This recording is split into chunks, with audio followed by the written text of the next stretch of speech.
Apapun yang terjadi dalam kehidupan manusia di dunia ini membutuhkan proses dan perjuangan, tidak instan, kalau bahasa Jawanya tidak ujuk-ujuk. Demikian diungkapkan renungan kebangsaan yang digelar Haja Kadarwati, SHMH, anggota Komisi B, DPRD Jawa Tengah. Tanggal 17 Mei tahun 2026 di ruang auditorium, kediaman pribadi Jatipuro Kecamatan Trucuk Kabupaten Klaten, Jawa Tengah sekaligus berziarah bersama para kader PDI Perjuangan di makam Krito Pawiro, tokoh penting penggerak pejuang PDI pendukung Megawati pada masa itu di Kabupaten Klaten. Haja Kadarwati mengungkapkan seperti halnya kemerdekaan ini tidak lepas dari rahmat Allah dan sekaligus spirit perjuangan bangsa Indonesia dari seluruh komponen bangsa, begitu juga dengan berdirinya PDIP hingga saat ini, di bawah kepemimpinan Ibu Megawati tidak lepas dari perjuangan semua pihak, baik di tingkat daerah dan nasional, salah satu seperti di Kabupaten Klaten ini, bagaimana gerakan masyarakat pada masa itu. Melalui perjuangan PDI saat itu, mendukung Ibu Megawati yang digerakkan dipimpin langsung Citro Pawiro, gerakan untuk mendukung Megawati, dan terlahir dari Duku Gesing Jatipuro Kecamatan Trucuk, yang dipelopori Citro Pawiro. Citro Pawiro, salah satu tokoh penting yang kala itu menjadi koordinator PDI di Kecamatan Trucuk, dari Jatipuro inilah, gelombang besar mendukung Megawati menyebar ke seluruh wilayah Kabupaten Klaten hingga terdengar secara nasional. Salah satu peran tokoh juga mempengaruhi spirit gerakan saat itu, salah satu peran spirit langkah kerja tokoh, mampu mempengaruhi spirit gerakan para kader pendukung Ibu Megawati.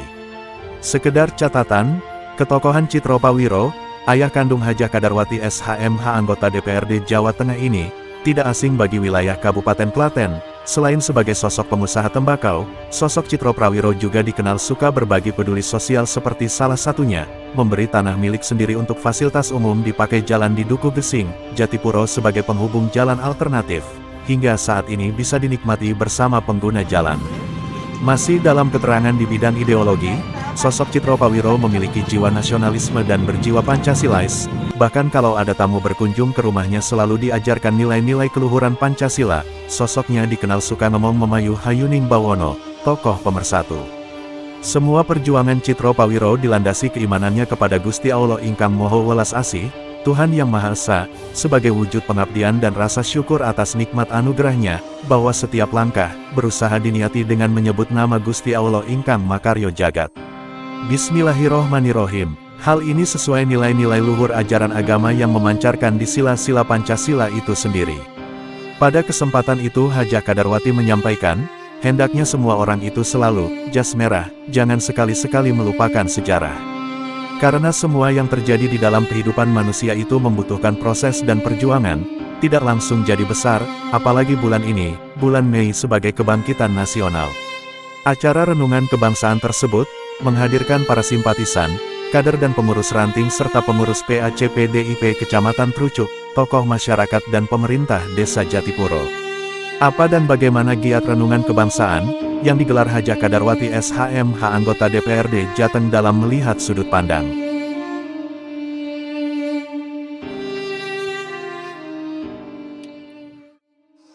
Kita mengadakan renungan kebangsaan. Negara Indonesia itu adalah negara yang besar, dengan penduduk sekian ratus jiwa. Bahwa PDI Perjuangan ini juga bukan ujuk-ujuk. Jadi sebuah negara berdiri itu mesti dengan suatu proses. Negara itu kan terdiri dari 3 unsur ditambah 1. Unsurnya itu apa? Rakyat, wilayah, kemudian pemerintahan, ada 3, ditambah pengakuan negara lain. Nah, sebuah negara berdiri, ini kan kenapa bisa mempunyai pemerintahan? Karena proses perjuangan bangsa.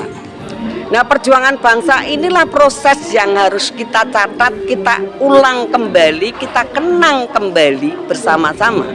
Karena para pahlawan kita yang berjuang ini sangat banyak yang dikorbankan, baik pikiran, jiwa maupun raga. Seperti sosok Bung Karno, ini kan sejarahnya panjang. Dia sampai di penjara di mana-mana tidak takut. Dia memperjuangkan sebuah pemikiran bagaimana Indonesia merdeka dengan mempersatukan Indonesia pada tahun 1928 adalah Sumpah Pemuda. Dengan gerakan yang tidak separatis, gerakan persatuan ini, maka ada satu tujuan titik, Indonesia merdeka. Nah itu tidak ujuk-ujuk bisa bersatunya Jong Java, Jong Celepes, Jong Ambon dan Jong yang lain-lainnya pemuda itu. Nah ketika setelah Sumpah Pemuda pergerakannya terarah dengan dinamikanya. Bung Karno itu dipenjara kan tidak di satu tempat saja, di Sukamiskin, di Anja, dan di mana-mana. Bahkan di penjara sampai ketemu Bu Fatmawati. Nah, ini kan perlu kita ingat juga bersama. Nah, ketika Indonesia merdeka, apa yang kita lakukan? Banyak. Karena sebuah kemerdekaan tak lepas dari peristiwa politik. Ya kan? Peristiwa politik. Ini penting. Karena apa? Indonesia setelah merdeka ada berbagai gelombang partai yang banyak. Pada akhirnya dalam satu titik hanya 3 partai. Apa saja? PDI, P3, dan Golkar pada waktu itu. PDI dipecah oleh para penguasa saat itu menjadi PDI yang pro Suryadi. Pada tahun berapa itu? Pada tahun 1995-96. Nah 1996 ini ada letupan gerakan-gerakan rakyat yang menghendaki pemimpin yang bermula dari rakyat, yaitu Megawati Soekarno Putri sebagai simbol demokrasi. Nah Megawati yang diangkat oleh kehendak para simpatisan, para kader ini diperjuangkan. Setiap daerah-daerah ada letupan kesemangatan. Disitulah ada pergerakan di setiap kabupaten, baik dari simpatisan kader, ada membentuk Satgas Merah Putih, ada membentuk BBM, Barisan Pendukung Megawati, ada membentuk Sri Kandi, pendukung Megawati Solo Raya. Nah pergerakan ini ada satu titik untuk bagaimana pimpinan-pimpinan partai itu dari cabang dalam kongres nanti mendukung Megawati. Maka muncullah pergerakan. Kalau di Klaten tidak lepas dari satu desa, satu kecamatan Trucuk, yaitu di Gesing Jatipuro Trucuk. Rumahnya almarhum Bapak Ibu Citrobawiro. Pusat pergerakan di situ, bikin tulisan, bikin spanduk, bikin macam-macam karena semua belum modern seperti sekarang ini. Seadanya kain mori dipotong-potong. Ada gerakan untuk menyampaikan pendapat sikap politik kepada DPC untuk agar mendukung Megawati Soekarno Putri pada waktu itu. Kemudian gerakan lagi karena tidak digubris, maka ada gerakan terakhir yaitu yang terbesar adalah tabur bunga di makam pahlawan Ratna Bantala. Kita dengan kain putih ditutup bahwa kita tidak mau dibungkam demokrasi.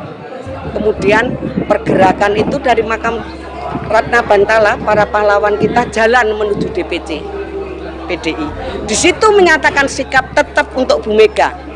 Kalau DPC pada saat itu tidak mendukung Megawati, maka disitulah para simpatisan, para kader dan para pengurus, kalau waktu itu adalah Korcam dan Kordes, mengatakan mosi tidak percaya terhadap pengurus waktu itu.